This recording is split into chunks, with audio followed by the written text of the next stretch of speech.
Tata Motors share crash అయ్యి 30-40% పడిపోయింది అంటున్నారు కదా, దానికి మెయిన్ రీజన్ డీమర్జర్. అసలు ఈ డీమర్జర్ అంటే ఏంటి? ఈ వీడియోని సేవ్ చేసుకొని లాస్ట్ వరకు చూడు. డీమర్జర్ అంటే ఏంటో నేను చెప్తాను. టాటా మోటార్స్ అనేది ఆటోమొబైల్ కంపెనీ. సో ఈ టాటా మోటార్స్ అనేది ఇక్కడ ప్యాసింజర్ వెహికల్ సైడ్ అలాగే కమర్షియల్ వెహికల్ సైడ్ 2 సెగ్మెంట్స్ లో ఉంది. సో కంపెనీని వీళ్ళు ఎక్స్పెండ్ చేద్దాం అనుకున్నారు. సో అప్పుడు వీళ్ళకి ఏమైంది అంటే వీళ్ళకి ప్యాసింజర్ వెహికల్స్ ఒక సెగ్మెంట్ ని సపరేట్ గా అలాగే కమర్షియల్ వెహికల్ ఒక సెగ్మెంట్ ని సపరేట్ చేద్దాం అనుకున్నారు. సో దానికోసమే వీళ్ళు ఏం చేశారు అంటే ఏదైతే టాటా మోటార్స్ షేర్ ఉందో దాన్ని డీమర్జ్ చేశారు. అంటే ఎలా అంటే ఈ షేర్ ఇంతకు ముందుకు 600 to 700 మధ్యలో ట్రేడ్ అయ్యేది. సో ఇప్పుడు ఈ షేర్ ప్రైస్ ని 50-50 గా చేసి ప్యాసింజర్ వెహికల్ సైడ్ 50% అండ్ అలాగే కమర్షియల్ వెహికల్ సైడ్ 50% ఇచ్చేసి రెండు సెపరేట్ గా చేస్తారు. ఎలా అంటే టాటా మోటార్స్ ప్యాసింజర్స్ వెహికల్స్ అని చెప్పి ఒక స్టాక్, అలాగే టాటా మోటార్స్ కమర్షియల్ వెహికల్స్ అని చెప్పి ఇది సెపరేట్ స్టాక్. తర్వాత నుంచి ఎవరికి ఎటు సైడ్ ఇంట్రెస్ట్ ఉంటే వాళ్ళు అటు సైడ్ ట్రేడ్ తీసుకొని ఆ స్టాక్స్ పర్చేస్ చేయొచ్చు అనమాట. కానీ ప్రెసెంట్ మాత్రం ఈ స్టాక్ 40% పడిపోయిందని మనం అనుకుంటున్నాం, కానీ 40% పడలేదు. 10% ఇంకా మనం అడ్వాన్స్ లో ఉన్నాం. ఎలా అంటే యాక్చువల్ గా 50% పడితే మాత్రమే ఇప్పుడు ప్రెసెంట్ అయితే టాటా మోటార్స్ వాళ్ళు ప్యాసింజర్ వెహికల్స్ యొక్క వాటిని మనకు చూపిస్తున్నారు. సో అది 40% పడిపోయింది అంటే మనకు దాని అర్థం ఏంటి అంటే ఆల్రెడీ ఇది 20% అప్ ట్రెండ్ లో ఉంది అని అర్థం అనమాట.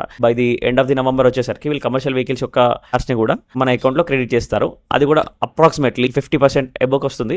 అంటే టోటల్ గా రెండు యాడ్ ఆన్ చేసుకుంటే మనకి 800 వరకు అయ్యే ఛాన్సెస్ ఉంటుంది. అంటే Tata Motors share on average గా 690 రూపీస్ అలా ట్రేడ్ అవుతుంది ప్రెసెంట్. కానీ మనకి 800 అంటే ఈజీగా 15-20% రిటర్న్స్ అని చెప్పొచ్చు. సో మీకు మరిన్ని ఇలాంటి హిడెన్ న్యూసెస్ గురించి do follow student for more. Thank you.